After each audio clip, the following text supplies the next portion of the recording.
guys, habang tayo ay naglalakad, pauwi na tayo kasi nga ay wala tayong trabaho. Habang ako ay naglalakad at pauwi na, may napansin ako doon sa basurahan, guys. Na dito tayo dadaan kasi dito yung way na daan kasi baka tayo sa kasahan. May nakita ako, guys, na higaan, kutsun. Natapon lang nila dito, guys, ang mga gamit. Talagang kung malapit lang ang Pilipinas, kinuha ko na ito at ang bahay. Malapit kami sa bahay, kinuha ko na ito, guys. Ayan no, 2 kutsun. Bago pa, guys, kasi may plastic pa siya. Ayan no.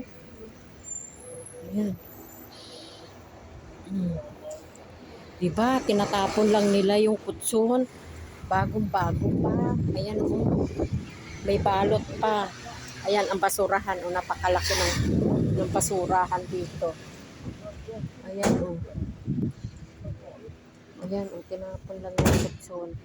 Sayang, guys. Kasi bago pa. Ayan o. Bagong-bago pa, guys, yung kutsun o. Tapos 2 pa siya, guys. Oh. Tingnan mo. Kung sa atin lang tayo may sasakyan, kinuha na natin ito, guys. Kaysa magtiis tayo sa simento maghiga. Ayan 2. Sama pa nito Diba? Bagong-bago pa siya. Ayan ang kubrikama niya Bagong-bago pa siya, guys. Diba? Sayang. Iba talaga yung dito ng mga tao kasi mayaman sila. Kaya tinatapon na lang nila.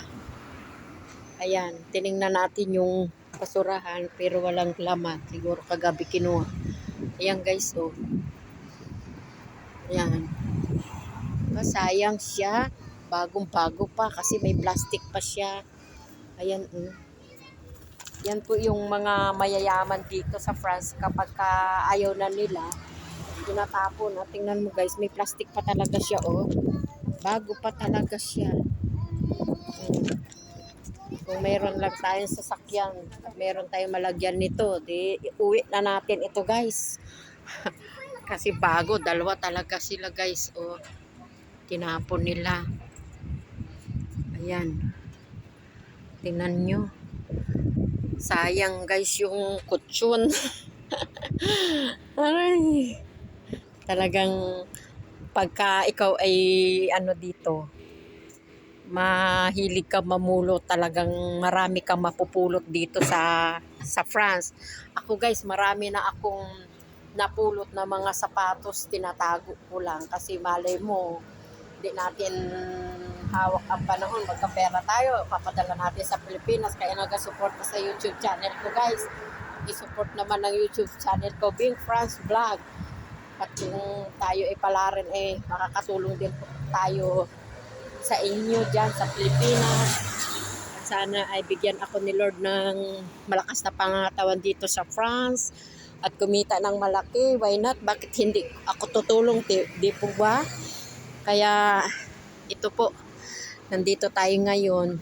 Bagamat bigo tayo ngayon kasi wala tayong trabaho kasi yung papasukan ko hindi sagot. Siguro bukas yun papasukan ko. Kaya uwi tayo, guys, kasi ang oras pa lang dito ay yan palang oras, guys, Yan ang oras. Magti-10 na. 9:40. Magti-10 na. Mamayang 1:00, guys, meron akong trabaho panghapon. Bago 5:00, pipick upin natin yung bata sa school.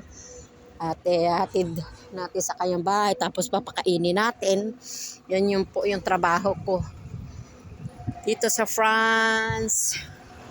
Kaya ganyan talaga. Minsan nabibigo tayo.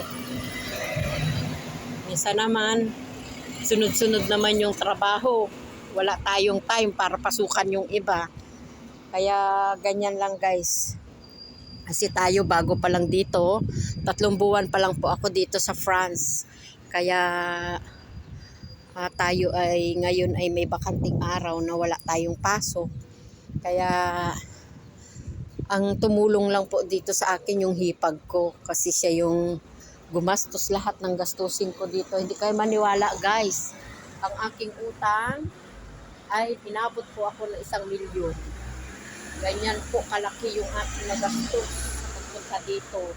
Pero pasalamat ako sa Diyos at kahit malaki yung utang ko, nandito tayo ngayon sa France kasi tinulungan tayo ng ating hipag. Ayan, kaya tayo ay nagsisikap na magkaroon dito ng trabaho para mabayaran natin yung utang natin sa aking hipag. Kaya salamat sa hipag ko, sa mga hipag ko na tumulong. Thank you so much. At kahit ganon kalaki ang aking utang, at least nandito na tayo sa France. At nagpapasalamat tayo sa Panginoon at tayo ay walhating nakarating dito. Maraming pagsubok ang dumating sa buhay ko guys. Ayan. Ngayon guys ay uuwi na tayo. Ayan, uuwi na tayo guys. At kasi yung trabaho natin ay wala. Ayan, may bus na dito guys na dumarating. Yan yung bus dito. Ayan. Ayan. Sige na guys, kasi ako ay sasakay na. Yan po yung bus. Thank you.